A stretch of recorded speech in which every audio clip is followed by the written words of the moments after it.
respond directly. The difference between me and you, Ben, is that I'm heavily criticised by both sides because I listen to both sides, and very often I criticise both sides too, without fear or favour. You're only criticised by one side because you choose to air only one side and you choose to ignore or even silence the other. I'm a journalist. You are a propagandist. Hello, everyone. Welcome to Truth Review. I'm Hayes.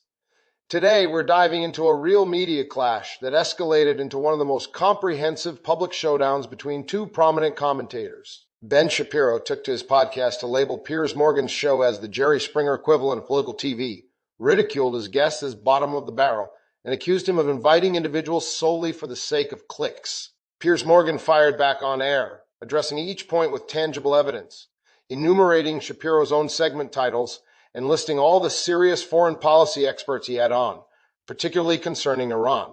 He then delivered the definitive blow. The difference between you and me, Ben, is that I'm critiqued by all sides because I consider all perspectives. You face criticism from just one side because you only showcase one. I'm a journalist. You are a propagandist.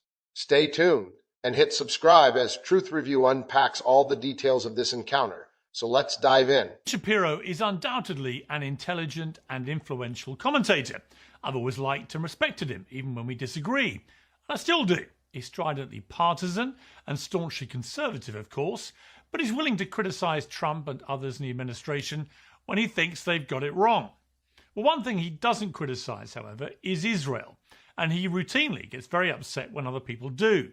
It's such a blind spot for Ben that through the red mist of his rage, he sees an alternate reality where anybody who disagrees with him is a demonic, America-hating terror apologist who can only possibly be doing it for ratings. And it was brought to my attention that he was very upset about a debate last week featuring Dave Smith. So last night on Piers Morgan, which is the Jerry Springer of political television, where people gather to throw chairs at one another and determine paternity. Piers Morgan, who has sort of made a mockery of the entire industry by putting on screen whatever dregs are still willing to go on screen with Piers Morgan. He had on Dave Smith, who has, apparently his job is never to tell jokes, but to instead give poorly informed foreign policy takes. And also to hate America. Here we go. Well, first, Jerry Springer was a very good friend of mine, and he was a beloved national treasure who actually hosted one of the most successful shows in television history and became a media mogul worth hundreds of millions of dollars. So thank you for that comparison, Ben. Second, we proudly host lively debates on things that people care about, featuring guests that people care about, to cover both sides of complex news stories in an engaging way. Do the debates sometimes get a bit combative? Yes. Do audiences tend to enjoy a bit of theatrical rough and tumble? Of course they do. That's why the Daily Wire, Ben's company, has an entire political debate show which is literally called Barfight.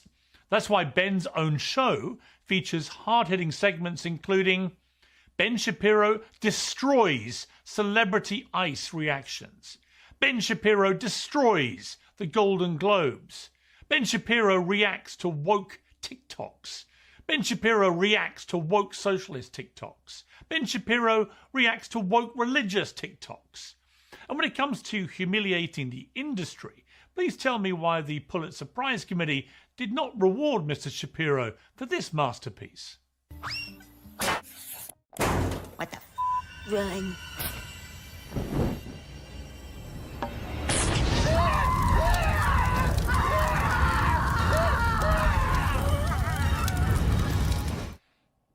You could say that makes a mockery of the industry. Third, I want to examine the charge that I've committed a sin against journalism by hosting what Ben Shapiro describes as whatever dregs are still willing to appear on my show. Well, on the subject of Iran and US foreign policy specifically, recent guests have included Masih Alinejad, Lisa Daftari, Patrick Bet-David, Carla Sands, Rob O'Neill, Goldie Gamari, Jonathan Conrickas, Alan Dershowitz, Alika Lebon, Ambassador John Bolton, General Wesley Clark, General Mark Kimmett, a former UN prosecutor accusing Iran of mass murder, Ambassador Mike Huckabee, former Vice President Mike Pence, Eric Weinstein, Josh Hammer, former Israeli Prime Minister Naftali Bennett, and the IDF spokesman Nadav Shoshani. Now, it's unlikely that Ben is talking about any of these people because they are either vehemently pro-Israel or to some extent they are supportive of attacking Iran to destroy its regime. It's also unlikely he's talking about, say, Michael Knowles or Isabel Brown, who make very valuable contributions to the show on a regular basis and do, of course, work alongside Ben Shapiro at the Daily Wire. So what is he really talking about? Well, we know he doesn't like Dave Smith and flat out refuses to debate him, which strikes me as pretty cowardly. You can make up your own minds about why he refuses. And what Ben really takes issue with is that among the many guests supporting his worldview, and specifically supporting Israel, we also invite many people who don't support his worldview and don't support the Israeli government. Take Piers Morgan, of course, suggesting the only reason that I was not appearing on his show anymore was his criticism of Israel, which is weird because I appeared on his show for literally months after October 7th, even though he was already critical of Israel. And I really haven't said anything on Piers or about Piers or to Piers for probably a year. I just stopped appearing on his show. Why? Well, honestly, he kept bringing on actual Nazis and the Nazi adjacent and then treated them all too often as voices worthy of a large audience. Like, for example, these people. I believe that Jewish supremacy is the greatest threat to America, and I think it's the greatest threat to the world today. I truly believe that. You think Hitler was very cool? Yes, I do.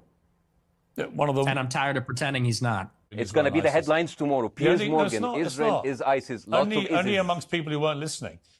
That's how I feel about those young men in Gaza. You ask me why I won't condemn them. Because those young men were born into a concentration camp. You don't think they have? Has been a terrorist state. Okay, Israel right now is imparting a genocide and a Holocaust on the Gazan people. Listen, it's Piers' choice who he decides to have on his show and how he decides to conduct the kind of clown car battle royale that he does on a show every night. And it's my choice not to join that circus. We all make our choices and we all live with them, but some of us make our choices based on, actual principles and not the clicks. Well, the last time Ben Shapiro appeared on Uncensored to discuss Israel's war on Hamas specifically was in March 2024, at which time I was being accused on a daily basis of being a paid-up Israeli shill. He lacks the self-awareness to realise that many pro-Palestine contributors got very angry with our show for hosting so-called genocide enablers like him. That's exactly why I'm not partisan and don't want to be. There is more than one view on any emotive or consequential subject. You can't possibly know you are right if you don't know what the other side thinks. That's precisely why free speech exists as a principle we all defend. And when it comes to principles, as Mr. Shapiro puts it, I'd remind him that I've left several high-profile jobs over my principles. Principles like my views on gun control and my belief that criticising a princess is an essential right. I give my opinions about everything based on the information I have at the time, and I change my views when facts change. Some people might find that highly irritating, but it's because I'm not an ideologue, and I never will be. Ben Shapiro calls our debate a clown show circus, and that's fine. He's perfectly entitled to his opinion. Many people do choose to watch Uncensored, including clearly Ben Shapiro. It's ironic that the clips he showed were not from our so-called battle royale debates, but from long-form one-on-one interviews, which we do a lot of the time. And it's outrageously disingenuous that the clips he showed did not include the parts of those interviews where I called out every single one of them about things I didn't agree with. His montage of the same interviews could have looked like this. You sound like a Nazi. I mean, why do you say that? That's literally what Nazis would have said in World War II. You think if half your family had been wiped out by very fucking cool Hitler, you'd still think he was very fucking cool? Or would you think that actually he was a despicable monster who murdered 12 million people? The comparison, which is more apposite, is ISIS and Hamas. They are both nihilistic terror groups intent on killing as many Jewish people and others as they can possibly kill. That's not true. As the numbers... Okay. It's just not true. Piers... Well, Professor, with respect... Okay, I'm not going to... It's not true. Piers. Yeah, but you have to listen to what I say. But you want me to believe you when you say you weren't aware of the scale of this for several days. I find that just... I'm incredulous. You want me to believe that? This country, which was formed in 1948 by pretending to be refugees, if you will, and being invited into the homes of Palestinians, the horrific story Well, they weren't of what pretending happened. to be refugees. They were people fleeing a Holocaust. You can take the view, as many do, that interviewing people with extreme opinions is pointless. You can stick your head in the sand like an ostrich or hide behind your very big desk and wish they didn't have an audience, but they do. My view is that they already speak unfiltered to large audiences, and whether you like it or not, and at least on my show, these audiences get to see them being challenged. Ben Shapiro used to make a mockery of deplatforming when the person being deplatformed was Ben Shapiro, usually by shrieking protesters on woke campuses. But his uncompromising views on Israel and America's military and political support for Israel have turned him into a cancel culture vulture with the very same sneering intolerance he used to loathe. If you disagree with him, you're a Nazi, he says, channeling Kamala Harris. Everybody knows my position on Israel. I vehemently defended Israel's right to respond and defend itself after October the 7th. I became increasingly critical of Israel because its government's actions in Gaza became impossible to defend. We don't need to relitigate all of that now. But as Dave Smith correctly points out, it's not just me. Polling shows the American people have turned against Israel and its government in particular for precisely the same reasons. If Ben listened to some of the arguments instead of just throwing tantrums about them, he might understand why. Just as I continue to host people who defend Israel's conduct in Gaza when many people wish I wouldn't and say I shouldn't, Ben Shapiro does. He, of course, has my phone number and my email address. He could have discussed his differences with me in private, which I would have preferred. But he hasn't bothered to even politely reply to my occasional messages for a very long time now, oddly, since the very moment I started criticizing the Israeli government. And he chooses to get on his own podcast and throw pathetic pot shots at me instead. So let me use my platform to respond directly. The difference between me and you, Ben, is that I'm heavily criticized by both sides because I listen to both sides, and very often I criticize both sides too, without fear or favor. You're only criticized by one side because you choose to air only one side and you choose to ignore or even silence the other. I'm a journalist.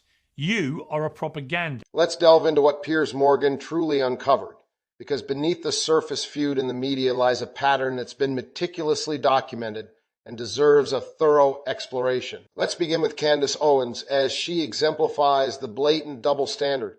While at Daily Wire, Owens made numerous comments mocking George Floyd and other black victims, yet Shapiro unabashedly showcased her, promoted her tirelessly, paid her regularly, and never imposed any public restrictions on her, or not once. However, the moment her criticisms turned towards Israel, not America, not conservatives, she was suddenly deemed too extreme, was no longer part of the company. This clearly illustrates where the actual boundaries are drawn. These were never about maintaining general standards or decency.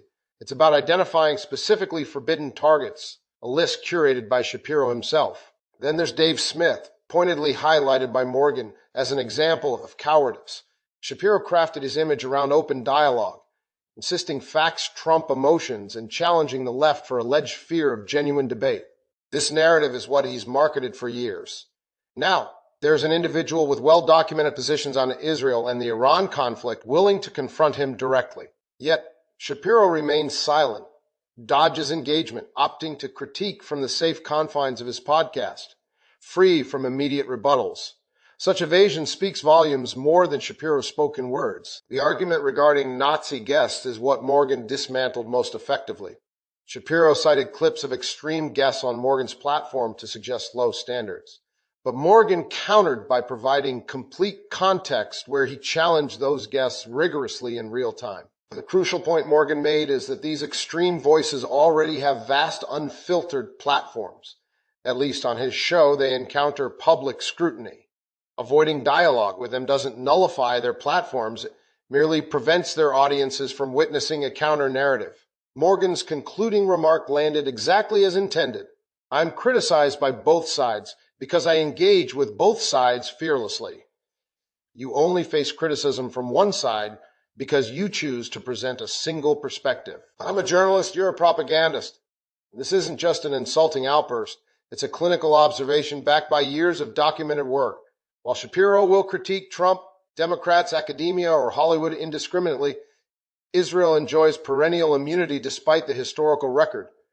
and whoever crosses that boundary is swiftly ousted. Subscribe to Truth Review. We pursue the evidence wherever it genuinely leads, sparing no sacred cows.